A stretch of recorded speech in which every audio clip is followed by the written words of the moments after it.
Either you believe that the housing market is going to crash or you don't. It doesn't matter, because in this video I'm sharing with you exactly which cities to invest in during the crash and even after or before the crash, whichever way you want to believe it. The housing market is going to crash or it doesn't. I'm going to share with you exactly which cities to invest in and which cities not to invest in. Hey, my name is James Holloway, and I help 25 to 45-year-olds invest in real estate so they can finally get that financial freedom that they deserve. So if that is you, hit that subscribe button and click the bell so you get notified every single time I upload a new YouTube video. The first thing I want to talk to you about is which cities not to invest in. And now, collecting all of this data, I've actually come across a theme with a bunch of different websites that are thinking about the same thing. And the very first thing everyone talks about is St. Louis, a city is not to invest in. Why? Because the population is decreasing. You want to invest in a long-term game. And so if you're investing in real estate for, rentals, and you want to keep property for 30 plus years, you're obviously in it for a long-term game. And so if you're investing in a city for a long-term game, you don't want to be investing in a city where the population is decreasing, because that just contradicts each other. If you're investing in a 30 plus years and the population is decreasing every single year by 2.5-ish%, don't invest there. That means people aren't they're not moving there. So you want to be investing in places where people are moving to. That way you can benefit from actually cash flowing and appreciation. And appreciation, you don't really want to invest in high appreciation markets. Whenever you think the market is going to crash, either believe it or you don't. You don't want to be investing in high appreciation markets, especially ones that are absolutely absurd, like 20%, 30% year over year right now, because they're not going to hold that same year-over-year percentage in appreciation. Now, the second city I want to talk to you about is Milwaukee, Wisconsin. Again, population growth is declining, close to 2%. Don't invest in markets where the population is decreasing. People are leaving for a reason. And the third one is actually New York, and that comes as no surprise probably to any of you. Don't invest there. Obviously, it's way too expensive to be investing in there. But the rental yield, the employment growth, the population growth, they're all just so small that it doesn't make sense to invest there right now. And now, let's talk about what you all are here for, and that is cities to buy in during the crash, if it does crash. But before I do that, hit that like button, because I just helped you avoid 3 cities not to invest in. And actually, on top of that, the cities, I'm not going to name off a few cities, but I'm going to name off the top 3 cities. But cities to invest in, right now, even we're an all-time high with home sales and home sale prices. Invest in high cash flow markets, and some of those being Mobile, Alabama, Eagle River, Alaska. Okay, whatever. Don't invest there, because you obviously can't see that property. Sun City, Arizona, Benton, Arkansas. And actually, I can speak to Benton, Arkansas, because I lived in Arkansas for 16 years of my life, and that is a fantastic area. The rentals there are $1,600 rents, and you can buy a property there for about $150,000, which is pretty nice. So again, hit that like button if you really appreciated that value. So let's talk about the 3 cities to invest in during the crash. This is actually where you want to start buying in appreciation markets, because whenever the housing market crashes, right, it corrects. You're going to be picking up properties pennies on the dollar. So you want to be in most cases, the high appreciation markets are going to get hit first. They're going to crash. They're going to correct first. And the very first one is actually Northport, Florida.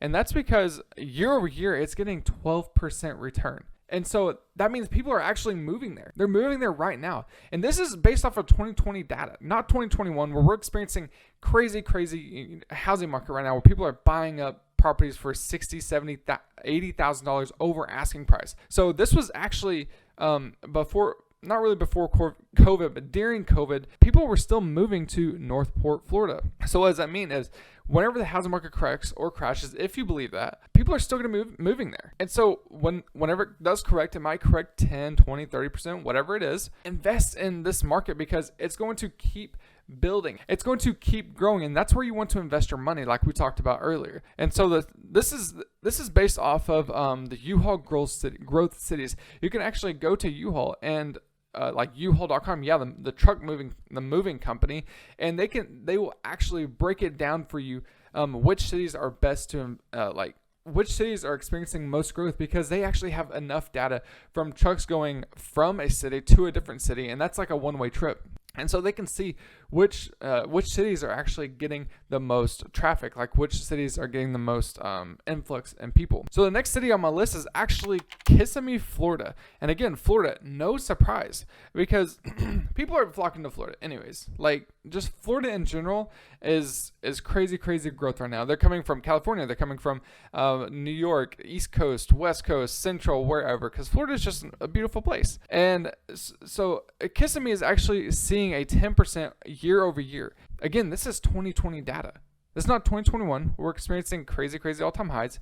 So people are actually moving there. And even during COVID, they were moving there. So these are great plays when the housing market does decide to correct or crash, because eventually this will happen. And you want to be prepared for that. You want to know which cities you want to go in. So we're just going to move right along, and we're going to go to Port St. Lucie, Florida. And again, Florida. Why? Because this market is actually, I think that's right. 19.7% in the last year growth. That's absolutely absurd. People are flocking there. Now these cities actually, they have a high entry to barrier. So these properties here are looking around on average $250,000, $300,000 to buy these properties. Here's the cool thing about that. Whenever a property is appreciating by 18, 19, 20%, well, 20% on $300,000, that's $60,000.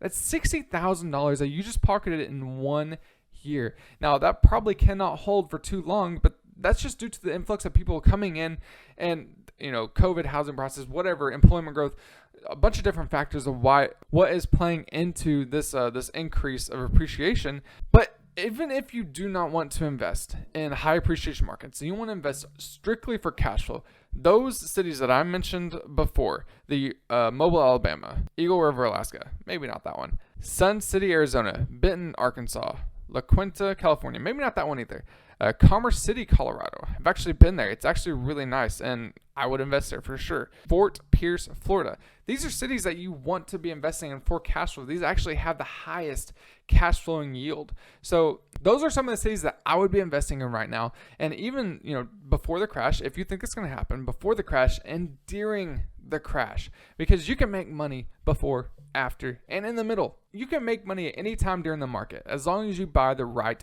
property. And if you want to actually find properties on autopilot, there's going to be a link down below to my free automatic deal flow machine, where I can help you actually find deals on autopilot. And you can find deals every single day in any type of market. And again, if you're between that 25 and 45-year-old range, I want to help you start investing in real estate. So subscribe to this YouTube channel and hit the bell so you get notified when I upload a new YouTube video. And there's going to be videos popping up all right in here that I picked out specifically for you that I think you're really going to get some value out of them. But until the next video, I'm out. See ya.